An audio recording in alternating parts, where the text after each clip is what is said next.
the antithrombotic drugs. Specifically, I will talk about the antiplatelet agents.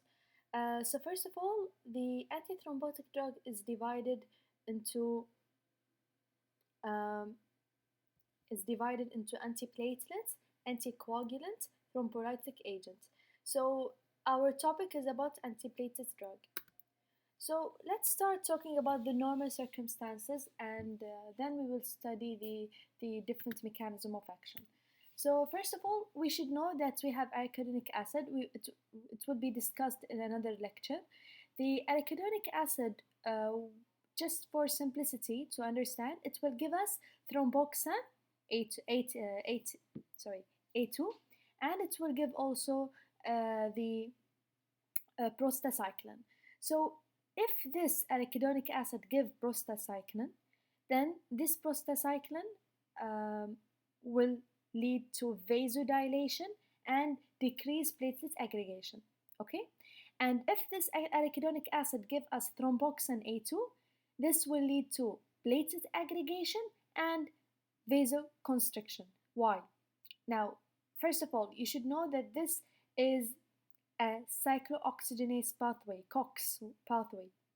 Okay, so if the COX, which is found within the endothelial cell, okay, we have COX, which is COX, could be found in the endothelial cell or it could be found in the platelet. You can see here. If the process, the arachidonic acid, occur in the vessel wall, it will lead to the production of prostacyclin. If the process occur within the platelet, it will lead to the production of the thromboxane A2. Okay, so what is happening basically when if someone is aging, or let's say someone is having cardiovascular disease, normally they will not have a balance between the production of prostacyclin and thromboxane A2.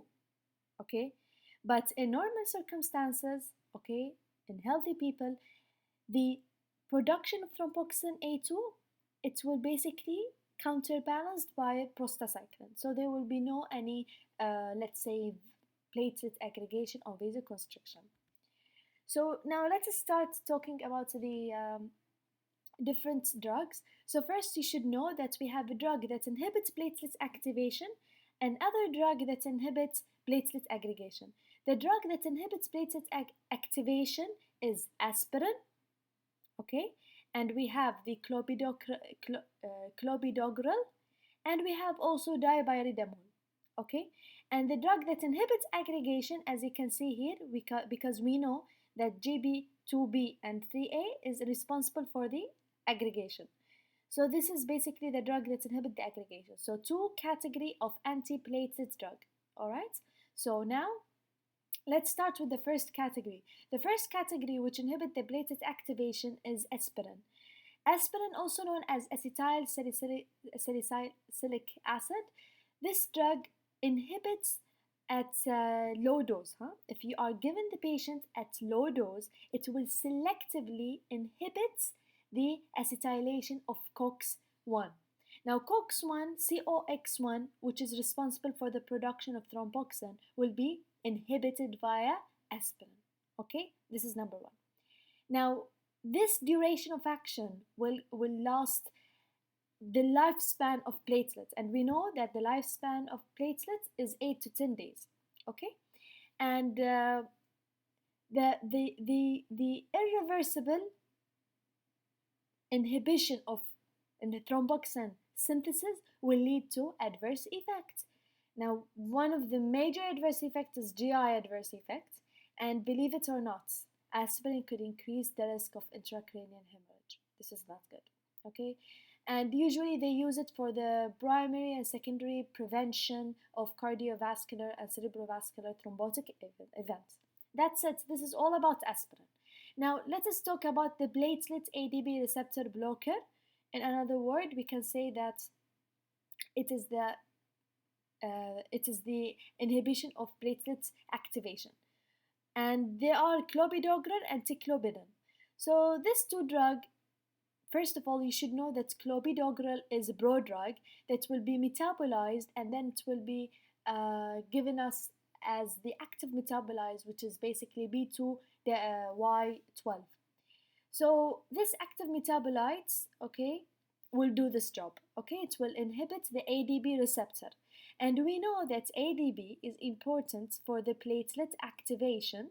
Okay, how? It will lead to the expression of the receptors that is important for the aggregation and adhesion. Okay, so the onset of action, it will start according to the dose. Okay, which dose you give, the number of the dose, it will determine the mechanism of, the onset of action. So for example, if you are giving 600 mg, it will, like after 2 hours, it will start the action. Duration is the same as the aspirin. It is for the 8 to 10 days because of the irreversible block.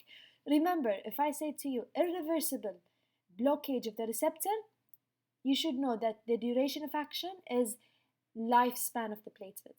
The adverse effect of this drug, unfortunately, it has GI symptoms, but it will lead to TTB and neutropenia. TTB, thrombocytic purpura. We will talk about it in another lecture. But this disease is having, like, there's too much platelet aggregation in different parts of the vessels. Now, this adverse effect will be more in ticlopidin.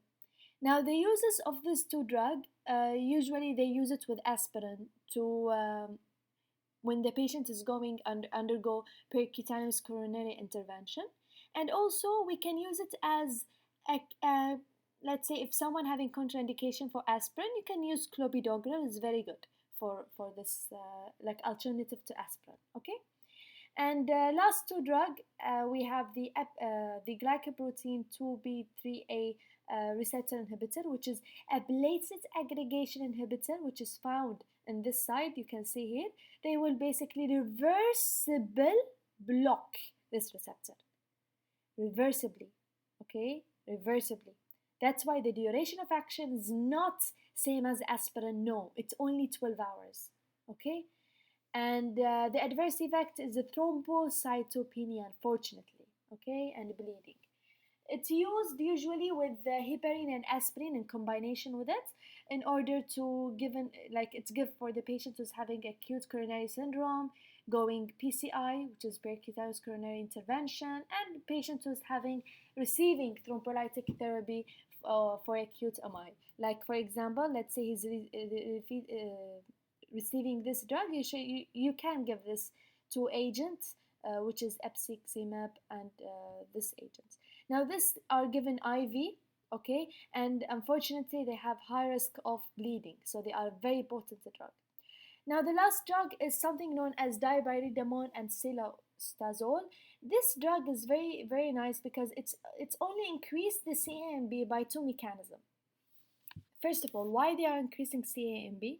Okay, and CAMB, because if you know prostacyclin, okay, that's, we saw it here, it's increased the CAMB, so it will inhibit the platelet aggregation. So this is the same. If you are increasing the CAMB, you will inhibit the platelet aggregation.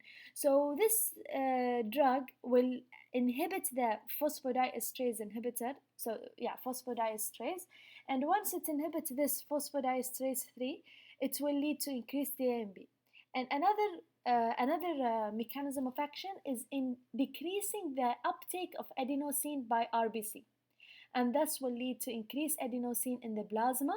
And if it is increased in the plasma, it will lead to increase of the cyclic AMB, as you can see it here. Okay. The adverse effect, unfortunately, now before going to the adverse effect, this drug also lead to vasodilation.